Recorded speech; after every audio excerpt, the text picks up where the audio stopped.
Patna high court का ये ऐतिहासिक फैसला आप भी सुनेंगे तो हैरान रह जाएंगे। पटना हाईकोर्ट के द्वारा एक फैसला दिया गया है। ये मकान जो है ये इन्होंने बनाया है, ये पिता हैं, पिता का मकान है। विवाद किसी और से नहीं है, विवाद जो उत्पन्न लिया है सिर्फ अपने बेटे से। और आखिर ऐसा क्या हुआ कि मामला हाईकोर्ट तक पहुंच गया। लेकिन आखिर क्या था मामला और हाईकोर्ट ने क्या फैसला दिया। और हाईकोर्ट ने सिर्फ फैसला नहीं दिया, उन्होंने जो निचली अदालत है ना, उनको निर्देश भी एक तरह से जो यहाँ पर जारी कर दिया है। उनको एक तरह से दिशा निर्देश जो है आदेश दे दिया गया। आखिर क्या है मामला, पहले उसको समझते हैं। देखें, ये मकान जो आप देख रहे हैं ये इनके पिता के द्वारा ये मकान बनवाया गया। अब ये मकान जो है पिता अपनी मेहनत से जैसे भी है बनाए होंगे। अब समस्या उत्पन्न होता है कि बेटे का मान लेते हैं किसी कारणवश से जो है और पिता के बीच जो है अनबन होती है और पिता और बेटे का जो रिश्ता है कहीं ना कहीं आप कह सकते हैं उसमें एक मनमुटाव उत्पन्न होता है। जो भी कारण रहा होगा, पारिवारिक विवाद है। लेकिन समस्या तब उत्पन्न होता है कि एक बेटे के द्वारा एक बेटा ने पिता की संपत्ति पे कब्जा कर लिया। पिता की संपत्ति पे कब्जा, आप भी सुनते होंगे तो आप यह सुने होंगे तो हैरान लग गया होगा इस बात को सुनकर कि पिता की संपत्ति पर बेटा कब्जा कैसे कर सकता है। पिता की संपत्ति तो बेटे की संपत्ति है। बिल्कुल ऐसा है और ये होता भी है। पिता की जो संपत्ति है वो बेटे की ही होती है। लेकिन ये तब होता है जब पिता की मृत्यु हो जाती है। पिता के मरने के बाद ऐसा होता है, पिता के जीवन काल में ऐसा नहीं होता है।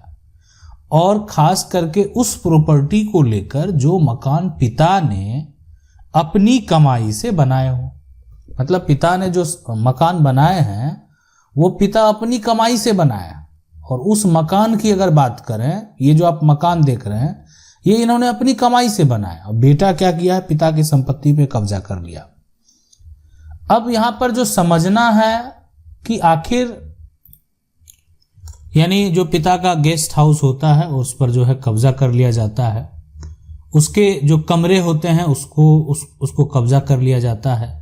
और हाईकोर्ट के द्वारा जो फैसला दिया गया, अब हम बात करते हैं जो वरिष्ठ नागरिक संरक्षण कानून जो है के तहत प्रावधान है कि इसको बेदखल नहीं कर सकते।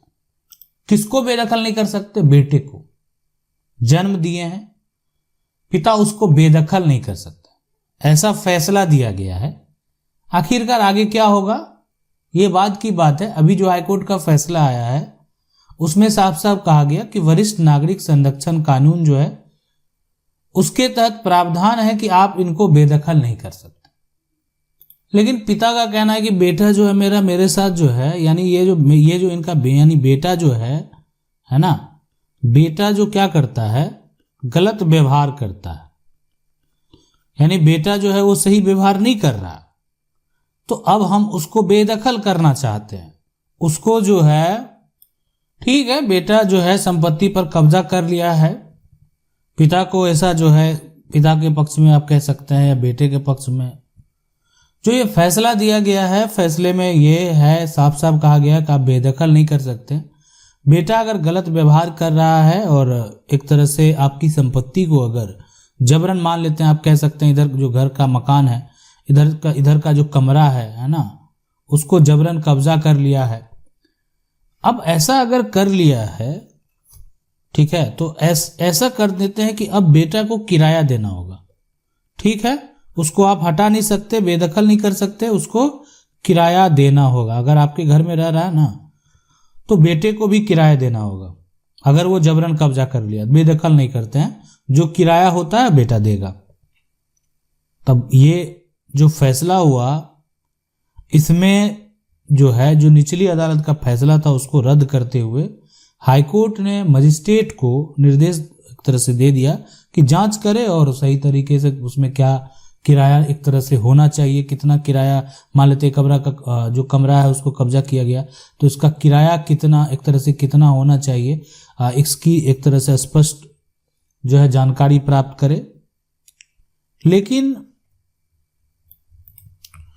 हाईकोर्ट ने, पटना हाईकोर्ट ने जो एक तरह से माता पिता हैं जो कि पीड़ित हैं उनको अपने संपत्ति से संबंधित जो एक तरह से कब्जेदारों की अगर बेदखली वो चाहते हैं, है ना, कब्जेदारों की अगर वो बेदखली चाहते हैं, है ना, तो उनको एक तरह से कहा गया कि एक सक्षम जो है अदालत से संपर्क करें, है ना, सक्षम जो अदालत है उसको उससे संपर्क करें। देखें ये सक्षम अदालत की अगर हम बात करें तो जिसके पास एक निश्चित कार्य करने का और जो विवाद सुनने का अधिकार है, और इसको डिटेल से भी बताएंगे आपको।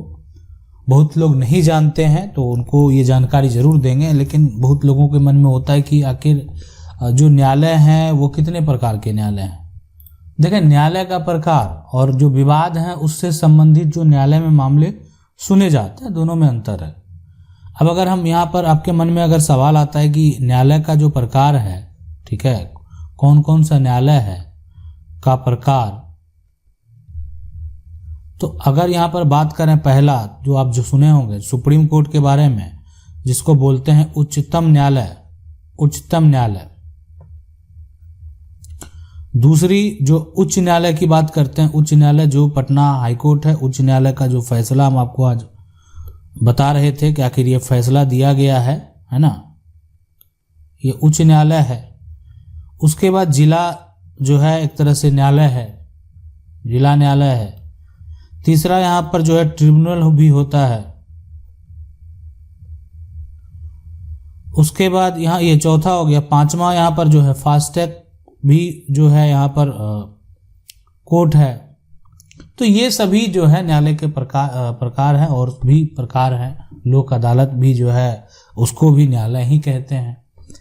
तो इसलिए यहाँ पर आपके मामले को सुना जाता है। आपका जो विवाद है जिससे में आप फंसे हुए हैं, उस विवाद को लेकर आप जा सकते हैं। मैं आपको बता दूं, देखें कोई भी मामला अगर आज ये हाईकोर्ट में मामला गया, निचली अदालत के फैसले से अगर पिता संतुष्ट नहीं थे, जो फैसला दिया गया वो पिता के पक्ष में नहीं दिया गया, तो पिता अगर निचली अदालत के फैसले से संतुष्ट नहीं है, अगर मान लेते हैं बेटे के पक्ष में फैसला दे दिया कि बेटा कब्जा कर लिया, पिता जाके गुहार लगा रहा है, हम मकान बनाए, मेरे अपनी कमाई से हम ये मकान बनाए, हम अपनी ये कमाई से गेस्ट हाउस बनाए, लेकिन मेरा बेटा जो उसको जाके कब्जा कर लिया, तो पिता के द्वारा जो एक तरह से ये आप कह सकते हैं, है ना, पिता के द्वारा जो है अगर जो निचली अदालत के फैसले से पिता संतुष्ट नहीं है, ऊपरी अदालत में जाते हैं, तो अब देखें पटना हाईकोर्ट का ये फैसला आया, हो सकता है कि आगे ये सुप्रीम कोर्ट में चले जाए। जो बेटा है अगर वो फैसले से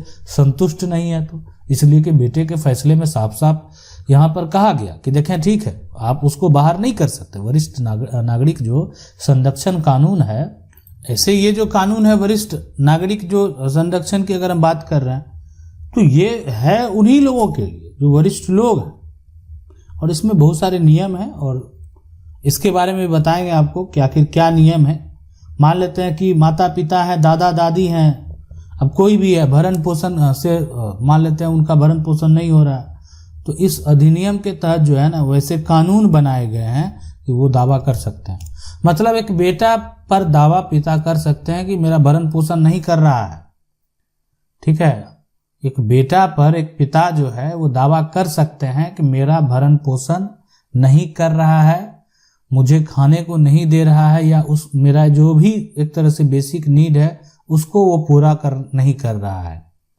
यानी आप कह सकते हैं कि गुजारा भत्ता का मांग जो है एक पिता अपने बेटे से, एक पिता उस संपत्ति के उत्तराधिकारी से कर सकता है जो कि जिस संपत्ति का वो बेटा उपयोग कर रहा है। और यहाँ तो पिता की संपत्ति है और पिता उसको बेदखल करना चाह रहे थे, लेकिन बेटा जो है वो कब्जा कर लिया। मामला जब हाईकोर्ट पहुँचता है तो फैसला ये होता है कि उसको किराया देना होगा।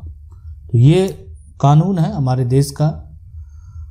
आप इसको जान लें, समझ लें, और इस फैसले से कहीं ना कहीं अगर आपका इस तरह का कोई मामला होगा तो आप इससे जरूर सीखे होंगे कि आखिर क्या हो सकता है आपके विवाद में, जो है आपका जिस समस्या से आप जूझ रहे हैं उस विवाद में क्या पॉसिबल है।